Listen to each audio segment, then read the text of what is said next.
Hi, it's Paul from Hench Herbivore, and this is my triceps and calves mass building routine.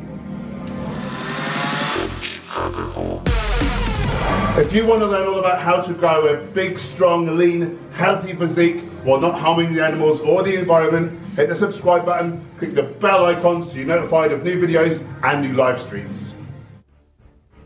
Starting the workout with triceps. All these exercises were for 10, 8 and 6. We've got 4 different exercises. Here I'm on a slight angle. Got dumbbell and neutral grip triceps extension. You notice that my arms are angled slightly back to keep the strain off the tendons and the muscles working even in the apex of the move. All the way down, touch the dumbbell to the deltoid, and then all the way up. Nice straight arm, full contraction. Taking the care to keep the elbow in a fixed position.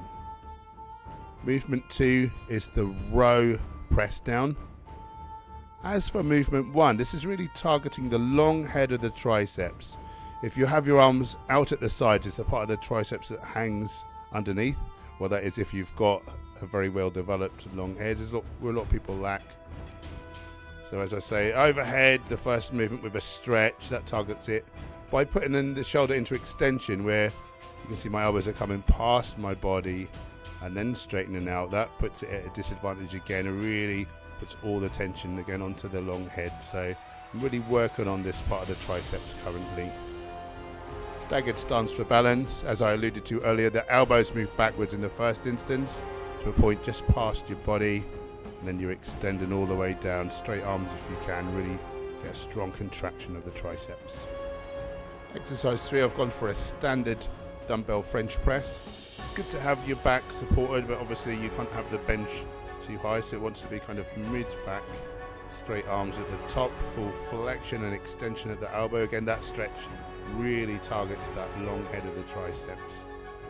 I like to make my fingers and thumbs into kind of triangle shape, and then the inside plate of the dumbbell is resting on the top of my palms. As you come down, try to keep the elbows relatively tucked in towards the head. If they flare too much, it becomes more of a press than an extension. Brings other muscles into play rather than just concentrating on that triceps.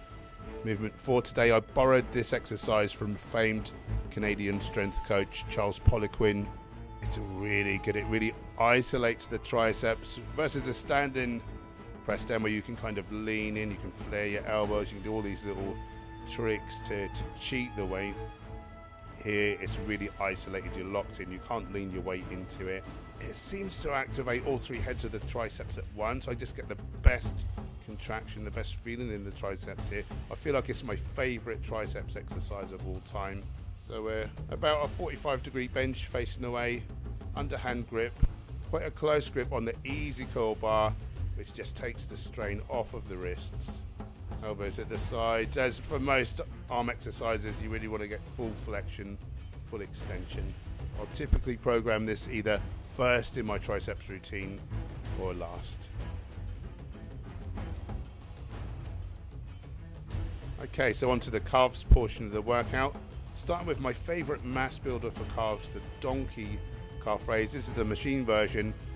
If you don't have access to the machine version, you can do it with people sitting along your spine. For all of these calf movements, I typically aim for sets of 25, 21 and 17. I find because it's a smaller range of motion, we need more reps to elicit the time under tension to get enough of a growth response. So I tend to do higher reps. You'll see I'm quite ballistic here. In fact, this was all in the wrong order today. There's people in my way and I was in a rush, so there's a little bit rushed. Not the best form. I would do them typically a little bit straighter, less bouncy in the knees. However, I still got a great workout. You know, when you're messing around, you don't know quite what weights you want, and didn't have time to muck around that day. Movement 2 was a toe press. So very similar to a calf raise, except the plate is moving away from you instead of you moving away from the step. Make sure you get full extension and full flexion in the ankle, so you're working through a full range of motion. Exercise 3 for the calves, I picked the seated calf raise. This preferentially targets the soleus muscle, which is a muscle sitting underneath the gastrocnemius that you see on the outside. Adds a lot to the mass of the calves. It's a very large muscle. Of course, full extension, full flexion at the ankle, a sort of squeeze at the top. Again, because people were in my way, I actually had this at the start of the routine. Typically, as I'm showing here, I'll put it towards the end when the gastroc is tired, and just giving a little extra love to the soleus. By targeting the seated calves first, the soleus would be tired, and then the gastroc wouldn't get such a good workout, so it's just a better way round. And the last exercise, typically I'll pick another straight-legged calf raise. Here I've got a nice machine version. The weight is on the hips, so it's not pressing through the spine, which oftentimes you have to really overload the weight and it can get very uncomfortable bearing down on your shoulders. Same script on all of these calf exercises, of course. Full flexion, full extension at the ankle. If you've enjoyed this video and you feel like it may be of benefit to others, why not help grow our wonderful community by sharing it out on your social media, and together we'll help inspire everyone to go vegan for victory.